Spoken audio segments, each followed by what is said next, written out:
A few months ago, before the temperatures were soaring and the rain was coming down in an apocalyptic deluge fit to sweep us all from the surface of the earth, I got this game. Which game? Flashing Blades. This is a game I had heard of decades ago but had never seen, and a few years ago picked up in an acceptable PDF copy, but really wanted to get in print. Of course, in print is not saying a lot, because as you can see, this is a very slender tome, much like a very slender rapier, but not lacking for power and elegance for its thinness. I got quite excited upon receiving this game. At that point, there was no hint of the great fun we'd be having with the all-for-one Regime Diabolique 4GM experiment. So this was something I thought, well, maybe I would read and maybe one day get to play. But now, of course, with swashbuckling fever taking over, rereading Flashing Blades is just adding to the experience and making things a lot more fun. But what is Flashing Blades? At its heart, 49 pages of rules. There is an 8-panel cardstock centerpiece as a GM aid. One of those panels is blank. Another one of those panels is the character sheet. And there is a 15-page supplement containing 3 introductory scenarios. And that's it. That's all Flashing Blades is. Now, of course, there's more available in the line, but this is it. 49 pages of rules. How does that stack up with things like all of this? 49 pages of rules. Well, some games can fit down into even fewer rules, but let's see what constituted Flashing Blades. Let's explore the game for what it is on the page and what it can be in play. Using this as a sample page, you see the kind of art that it contains, sometimes small, sometimes a whole half page in highly detailed black and white art. There are charts in very few places, or the use of bullet points, but mainly it's very tiny font with 2 wide columns making up the bulk of the game.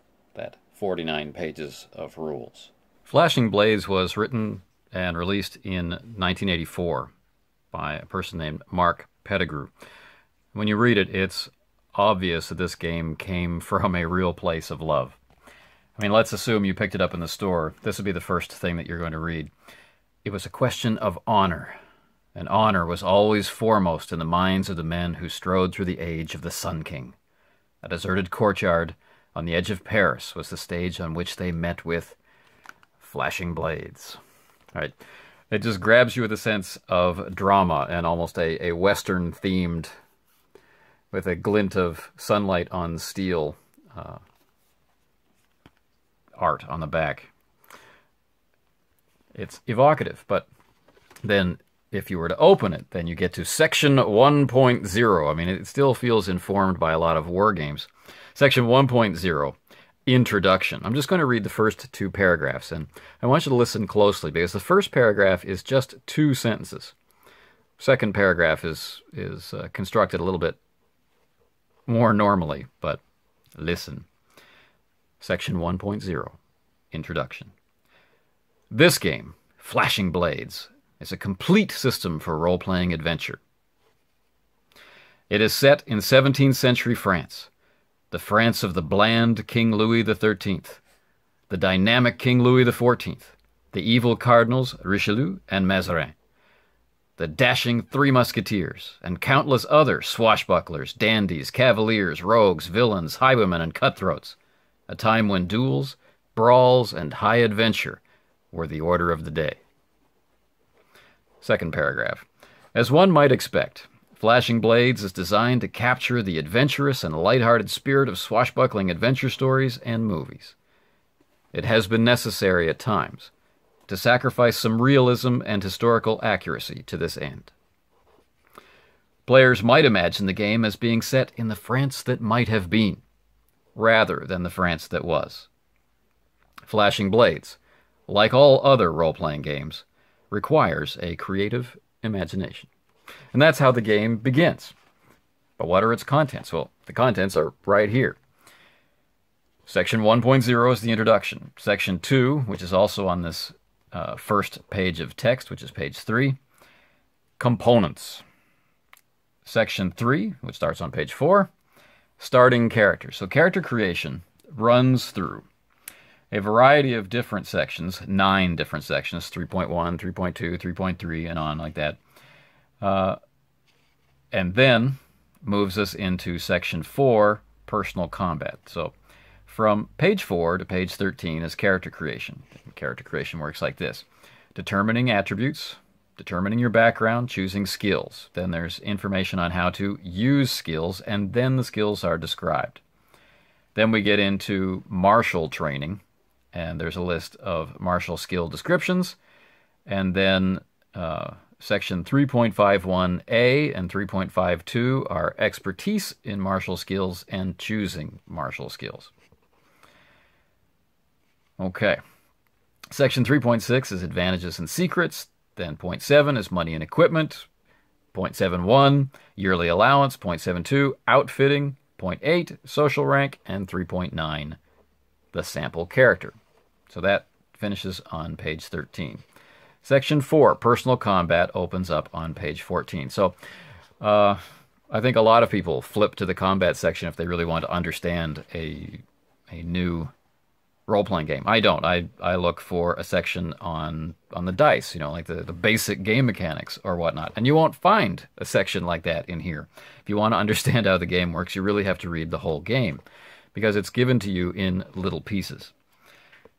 So I think because so many people prioritize combat, I almost expected this to be section 1 or 2, but it's section 4. Personal combat runs from page 14 to page 21. Personal combat covers its own introduction, then goes into a turn sequence. Then section 4.3 is making attacks, which has 0.31, 0.32, and 0.33, which covers your base chance to hit, hand weapons and unarmed attacks, and then missile weapon attacks, which includes firearms. Then it goes into the parry and the block as its own distinct section, section 4.4, which is also broken down into 3 sections, the parry, weapon breakage, and the block. Then we get into damage. So how to make an attack, how to resolve damage, nice and logical. Damage is broken down into 5 sections, 0.51, hit points, 0.52, hit locations, 0.53, weapon damage, 0.54, armor, 0.55, the effects of damage. Again, nice and logical. Now we're up to page 18. 4.6, loading, covering firearms. 4.7, optional rules. You can include fatigue, 0.71, 0.72, fumbles, 7.3, dirty fighting, 7.4, special attacks, and 7.5, the dueling code. 4.8 is recuperation. 4.9, this section is kind of interesting. This is really an example and a rephrasing of everything that's come before, but it's called combat clarification. And it has 2 subsections, 0.91 and 9.2, the combat outline and the combat example. And the combat example finishes on page 21, and then section 5 starts on page 22. Well, what is combat? Combat is broken down into turns, and the turns are a kind of unusual 12 seconds. And this game also incorporates a mechanic that I haven't seen very often in role-playing games, but is a part of how some war games are conducted and other strategy games. You will find a rule like this in Burning Wheel. You'll also find it in the very old and, differently valued White Wolf adaptation of the Street Fighter video game. And that is, this mechanic is secret declaration of your combat maneuver. So you would write down what you're going to do. It'd be on a piece of paper so that there'd be no lying or cheating or whatever. And then combat would resolve. Do you go for a defensive maneuver? Do you press all-out attack? Do you hope that you are more likely to wound your opponent than they are to wound you, and so on and so forth? It would add a very distinct thrill to combat, you'd think, and it is fun. So you have these 12-second rounds, and you have a decision to make. Do you want to make two normal actions, which are considered to be of normal speed, or do you want to commit to what gets classed as a longer action? So if you think about fencing for a moment, the lunge, right?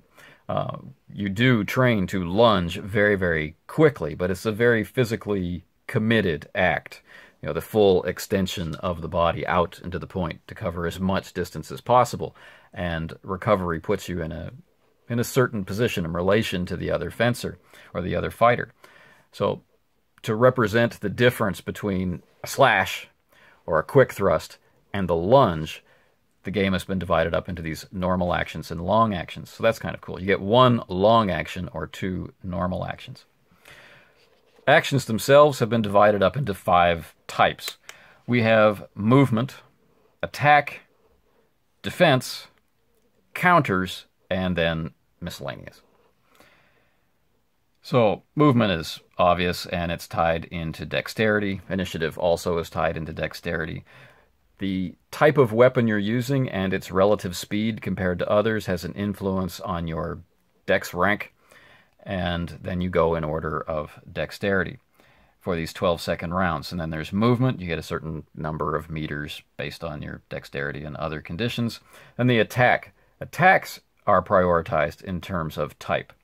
Missile weapons going first, then pole arms, then swords, then smaller bladed weapons or clubs, daggers and things, and then finally unarmed attacks. So you see that they're basing it on range. Then there's defense, and defense is kind of cool. I like how they divide their terminology. So this is some kind of defensive action, which is why it's called defense. And it talks about the normal action, or the one action actions that you can take. So you can duck or sidestep or dodge, something like that. You can parry, and that's specifically using your weapon to intercept and protect yourself from the enemy weapon. Or you can block, which is using something which is not your weapon. This might be your cloak or your closed arm or leg. You know, directing the damaging parts of the weapon away from yourself with something that is not your weapon. I kind of like that, because this is something that I practiced really hard to learn how to do. And stepping back. Right, so change the range, change your position, or intercept with some specific type of thing. Counters. Counters are the only way that you would ever be able to get 2 hits in on the opponent. And it's only if the opponent's attack fails. So let's say they roll a thrust and they fail, then you get the opportunity to attack with a counter. I kind of like this. I don't like that the counter might be automatic, or the counter might work like an extra parry. That's not what it does. It's sacrificing one of your 2 normal actions for the opportunity to strike back with some amount of impunity, and it gets a bonus to hit. There's lots of little, like, +1 or -1 adjustments to your base chances, such as what weapon are you using. A dagger is not modified, but a rapier gets a +2 to hit. A brawling weapon of some kind gets a -1 to hit. Unarmed attacks get -1 to hit. So weapons affect the speed with which you attack, and they affect your ease of being able to apply damage to the target. So all of this is occurring on these 2 pages, and we're having a vivid portrayal of combat presented for us, with enough hooks into realism to satisfy people who know what they're talking about when it comes to fighting with swords, but not so much system that it makes it something that you just look at it and go, oh, I don't want to play that. All right. Now, there is a fair bit to remember. However, they have charts, and charts are not a dirty word. Charts are a very quick way of presenting information visually. Right? You don't have to memorize the whole chart, although in play you will. If you know you're using a rapier, then you're just looking at that rapier line and scanning across it for a bonus or a note, something like that. So it is a very quick way, and a way to reduce page count to get information into the mind of the player. So these first 2 pages of personal combat cover an awful lot of material. Dueling and shooting each other. Lots of mayhem. But this goes on. We move into section 4.4, the parry and the block, and then dealing with weapon breakage and how blocks work and how to apply damage to the target. These are rules to learn, not necessarily things to use in play, until we get to 4.72, which is fumbling. Right.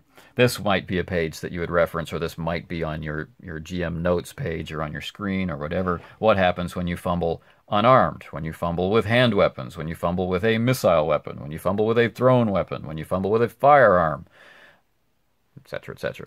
They have two separate fumble tables, one for flintlocks, which were in use in this period, and for wheel locks, which were just coming into use in this period.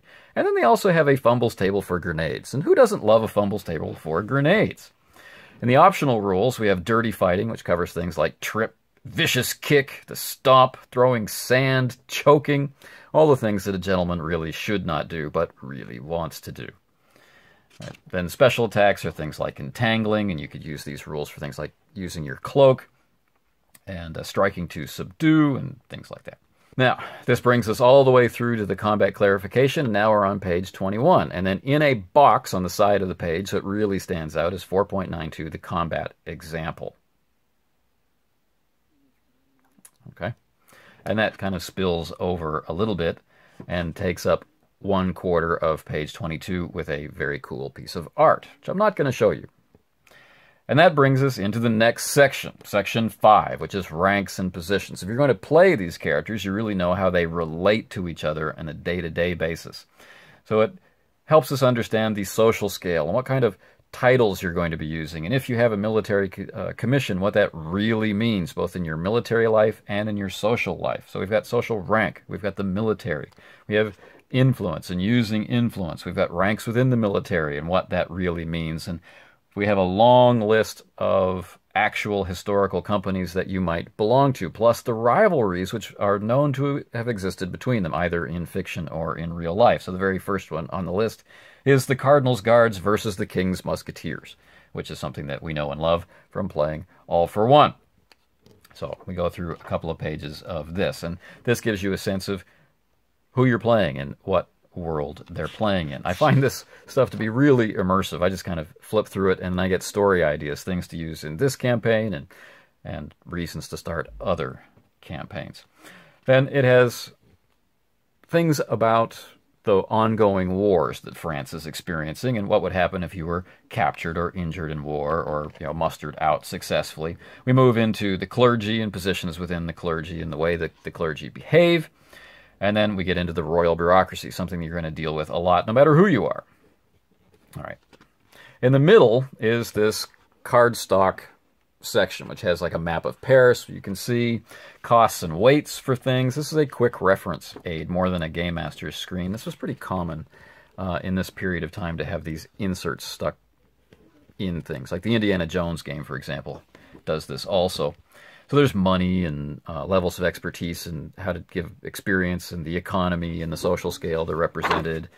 The map of Paris, weapon damage, chances to hit, parries, hit locations, all this stuff is in the middle. And then how to deal with the military campaigns, that's all one page. And then there's this beautiful blank page. Who knows what you could use that for? It's up to you. And then the one-page character sheet. Now, remember, we're still in section 5. So we're getting quite high up in royal ranks, the treasurer and things like that. And then knights, and then we're slipping into the economy. Then we get to section 6.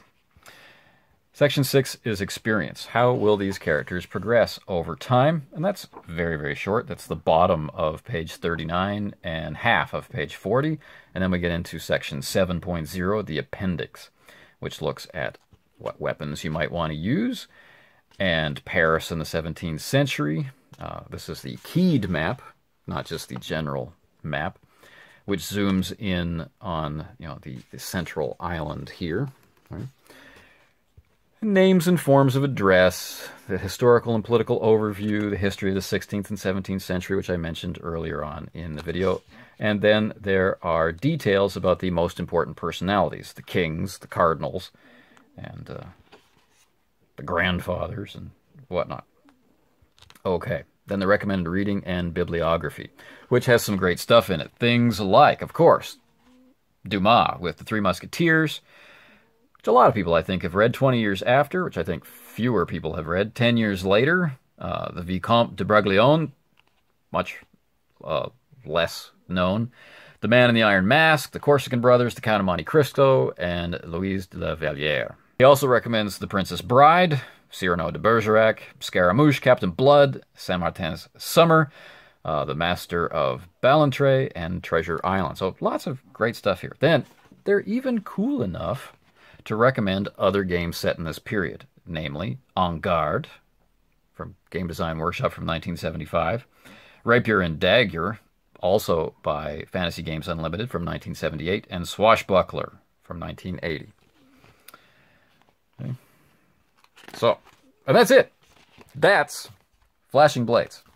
It covers everything that you need to know to run around, interact in society, be social, be antisocial, duel, fight wars, be in the military, retire, be awarded, be in the clergy, do your duty to God and the king.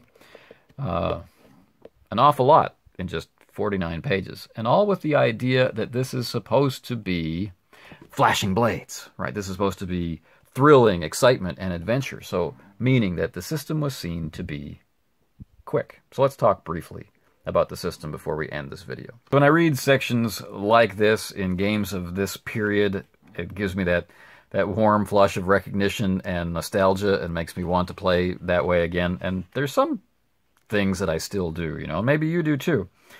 2.0, the components section, is a very small section at the bottom of page 3, tells you to play Flashing Blades, you must have the following things, such as this rulebook and the other necessary materials listed below. Number 1, dice. So what dice do you need to play this game? You need several 6-sided dice and one 20-sided die. You need paper and pencils, charts and sheets. Now, here they're saying, everybody that's playing should have their character sheet, and you should have easy access to the charts that are relevant to you. I think that's really good advice. Optional materials that they recommend are plastic overlays and a grease pencil, so you don't have to muck up your sheet. Photocopiers were much harder to come by in 1984, and having your pristine copy with a plastic sheet and marking it up with a grease pencil and play, awesome. Saved a lot of time. Miniatures. Don't know why it really is recommending miniatures. Period miniatures may be used to represent the various characters in the game to add flavor and realism. There are no miniatures rules whatsoever presented in here. So this is something that you would be importing into the game using your own knowledge.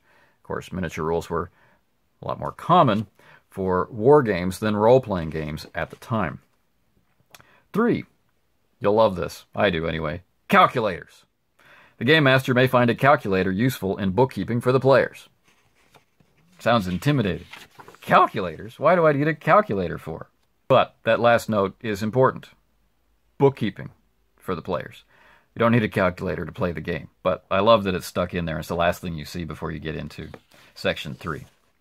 So, several D6 not defined and a D20. So how does this really work? What's really going on here with this game?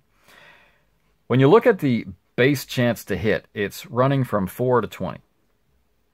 And then you have expertise, which starts at 3. We've got them in clumps. 3 to 4, 5, 6 to 7, 8, 9 to 10, 11, 12 to 13, 14, 15 and 16, 17, 18 and 19, 20, then 21 and 22 together, 23 by itself, 24 listed with or more. So, the expertise level gives you a base chance to hit. So if your expertise is in the 3 to 4 range, then your basic chance to hit is 4. If your expertise is 24 or more, then your basic chance to hit is 20. So, what kind of system is this?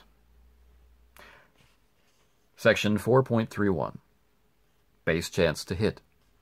Whenever an attack is made, a d20 is rolled to determine if it hit the target. To score a hit, the character's modified base chance to hit, or less, must be rolled on the d20. Base chance to hit is determined by the character's expertise with the weapon, and that's it. You consult the table. So if your expertise level is 14, anything under an 11 hits. If your expertise level is 5, then you need to roll under a 5. Okay. Your weapon, as I said before, adds to your chance to hit. If you're using a dagger, +0 to hit. If you're using a rapier, +2 to hit. If you're using a two-handed sword, -1 to hit. Slower. Right. So it's kind of interesting, I think. So let's say you've hit. Hit where? Aha! Well, we have hit locations. When an attack hits, and if it's not parried or deflected in some way, it will cause damage. It's measured in hit points. And when a character is hit, they subtract the weapon's damage directly from the hit points. Hit points decrease.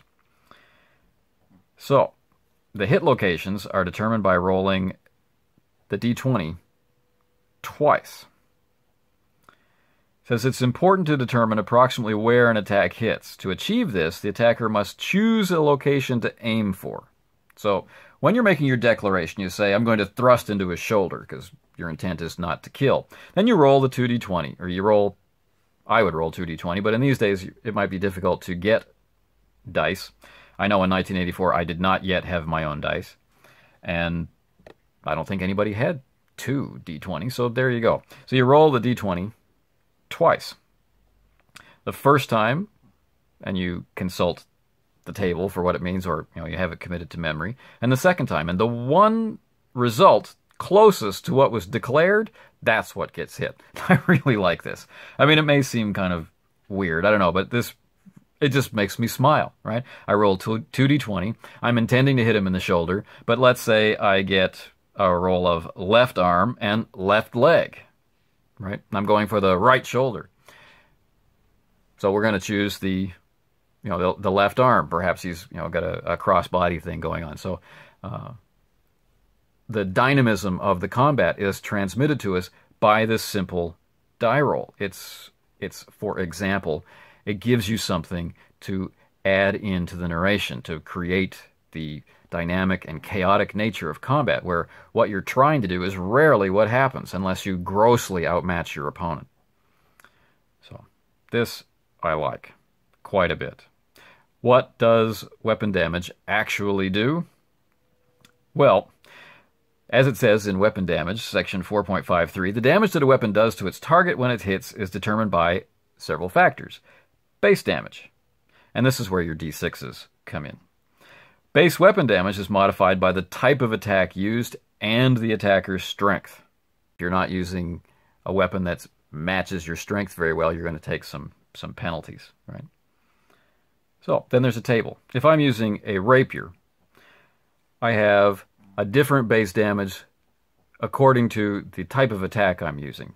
This is, again, why you'd want a chart, at least in the early days of playing. So a rapier will have a base damage of 2 for a slash, also 2 for a thrust, 4 for a lunge, 2 if I throw it, nothing if I just strike with it, and I need to have a minimum strength of my character of 6. But if I exceed a 16 in strength, then I'm going to get +1 to my damage.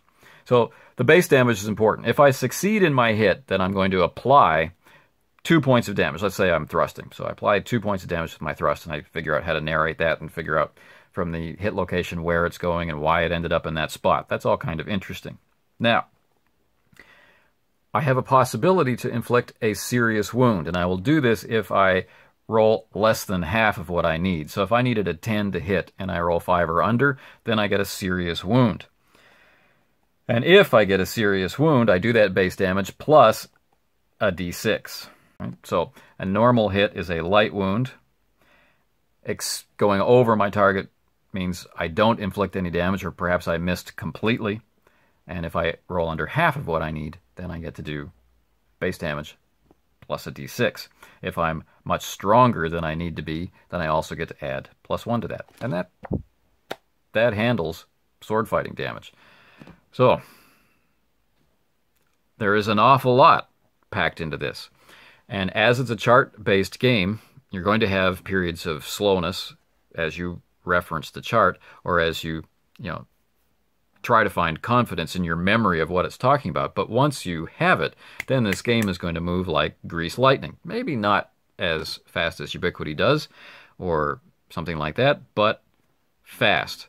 And loaded with tactical detail. Loaded with choice. If you really want a game that focuses down on the minutia of a sword-fighting duel, blow to blow. Not abstracted out to an amount of time, really, but blow to blow. Which tactics to apply? And those tactics, remember, are secret. Then there's a reveal and what happens with their two approaches to this combat. Then a game like Flashing Blades, dipping back into the pool of time to 1984, might just be something you want to experiment with. I know I like it. Anyway, thanks for watching this blast from the past. I hope you enjoyed it.